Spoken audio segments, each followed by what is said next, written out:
नमस्कार साथियों, आप सबका पुनः स्वागत है श्रद्धा एस्ट्रो ज्योतिष में। आज हम लोग कवर करने वाले हैं वृश्चिक लगन की कुंडली में यदि केतु द्वादश भाव में बैठे हैं तो क्या फल है। हम ये भी कह सकते हैं वृश्चिक लगन की कुंडली में तुला राशि का केतु किस प्रकार का फल देता है। तो आइए शुरुआत करते हैं आज की क्लास का। लग्न से गिनेंगे तो ये आएगा 12वां भाव, द्वादश भाव। 12वें भाव में जब तुला राशि का केतु बैठता है तो क्या फल आता है। तुला राशि जिसको हम वायु तत्व राशि मानते हैं और शुक्र की राशि मानी जाती है। केतु अकेला बैठा प्रायः ज़्यादा अच्छा फल तुला राशि में नहीं देता है, लेकिन मैं आपको फिर से बता रहा हूँ, कई बार मैंने बताया है, जैसे ही इसके साइड के प्लैनेट लाइक शनि, शुक्र, बुध इसके साथ बैठ जाए तो फिर इसका बुरा परिणाम आपको नहीं लेना है। अकेला बैठा केतु 12वें भाव को यहाँ कमज़ोर कर रहा है। क्लियर। अब इस जातक की जो अपने खर्चे को लेकर है वो तुला की तरह इसका स्वभाव होता है, यानी इसके खर्चों को कौन काबू कर रहा है, शुक्र। क्लियर होगा। ये प्रसन्न रहने वाली राशि भी है और व्यापार दृष्टि भी इसके पास है, यानी फॉर्मल दृष्टि भी रखती है। तुला राशि को अच्छी बिजनेस की समझ है। अगर हम 2 नंबर और 7 नंबर में बात करें तो ज़्यादा अच्छी समझ है बिजनेस को लेकर, फॉर्मल वर्ड को लेकर तुला राशि का। इसको बिजनेस की कोई बहुत ज़्यादा समझ नहीं, क्योंकि कुटुंब के बारे में बात करता है और कालपुरुष की कुंडली में वो आपके 7th हाउस जो पार्टनरशिप का कहा जाता है वो भी रिप्रेजेंट करता है। अब केतु यहाँ बैठे हुए हैं तो कहीं ना कहीं एक तो ये फॉरेन लैंड, फॉरेन पीपल से आपको डिटैच करते हैं, उनसे अलगाव लाते हैं। उन व्यक्तियों से ज़्यादा संवाद नहीं होगा, उनसे ज़्यादा फायदा नहीं होगा। फिर दूसरे एरिया में अपव्यय होता है। ठीक हो गया। केतु यहाँ बैठकर अपव्यय करवाता। हालांकि कभी भी केतु की दृष्टि जब कभी व्यय की होती है, केतु जानना वही चाहता है संसार को। जैसे मैंने आपको शायद पहले भी एग्जांपल देके बताया था, शायद केतु से इंस्पायर होकर आपने कोई महंगा एयर कंडीशनर खरीदा है और राहु से इंस्पायर होकर, राहु की तो एक ही दृष्टि है, शरीर का सुख। केतु की दृष्टि ये हो सकती है, भाई ये इससे किस प्रकार से मुझे सुख मिल सकता है। वो उस चीज को ट्राई भी करेगा, लेकिन वो उसमें कभी लिप्त नहीं होता। तो केतु का खर्चा और राहु का खर्चे में जमीन आसमान का फर्क है। राहु तो लिप्त होने के लिए ही वस्तुओं का संग्रह करता है, केतु जानना चाहता है, उनसे जानना चाहता है उसको, क्या उससे मुझे सुख मिल सकता है। उसने खरीदा, कहता है नहीं, सुख तो, परम सुख तो कहीं और ही है। तो वो दृष्टि तो रहती है केतु के पास।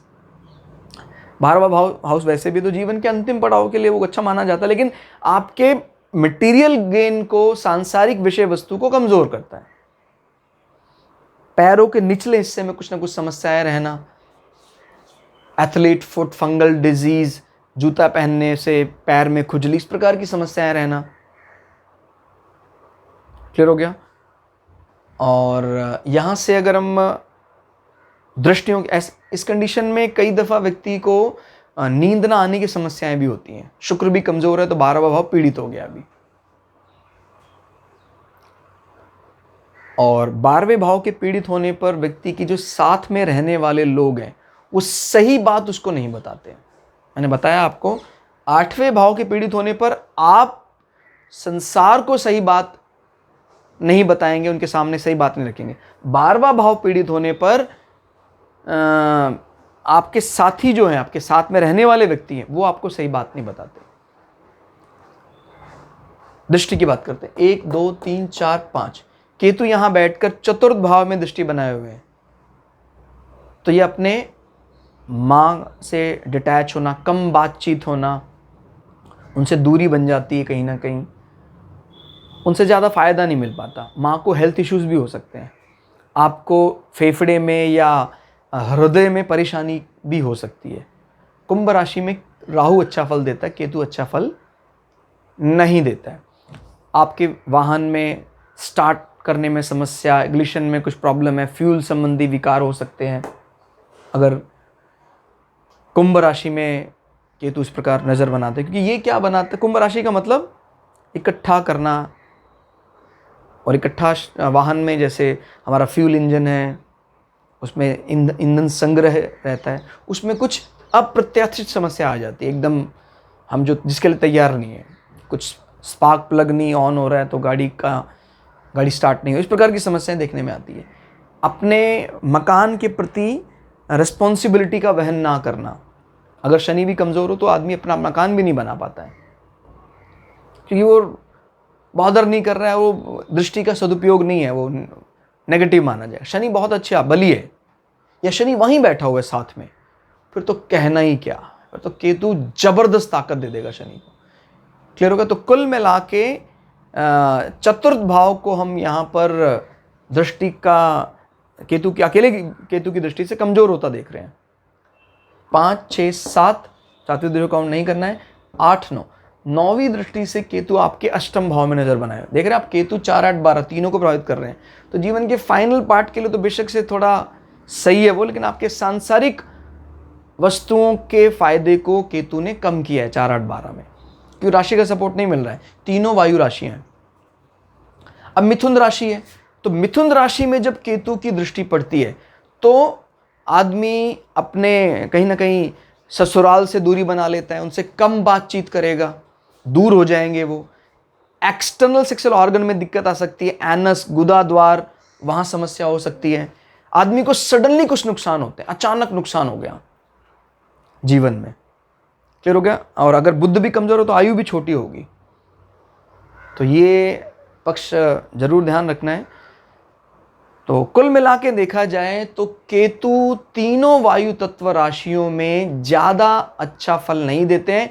लेकिन एक शर्त है, अगर बुध साथ बैठ गए हो, जैसे बुध यहां बैठ जाए या बुध इसके साथ बैठ जाए, या इसके साइड वाला कोई भी प्लैनेट लाइक शनि, शुक्र, बुध, तो फिर केतु का वायु तत्व के प्रति जो विरोध है वो समाप्त हो जाता है। क्लियर? हम 8वें भाव से जीवन में इंश्योरेंस भी देखते हैं।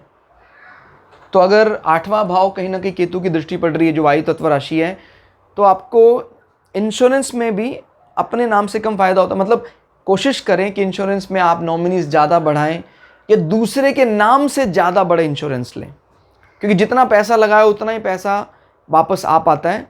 ज़्यादा फायदा नहीं होता है इंश्योरेंस से, डेथ इंश्योरेंस से, क्योंकि इंश्योरेंस का पैसा देखा जाता है अष्टम भाव से। क्लियर हो गया? तो कुल मिला के Ketu not so good. Class आपको कैसी लगी कमेंट करके जरूर बताइएगा। मिलते हैं अगली क्लास में, तब तक के लिए जय श्री भगु पराशरा, जय श्री शुक्राचार्य, नमस्कार।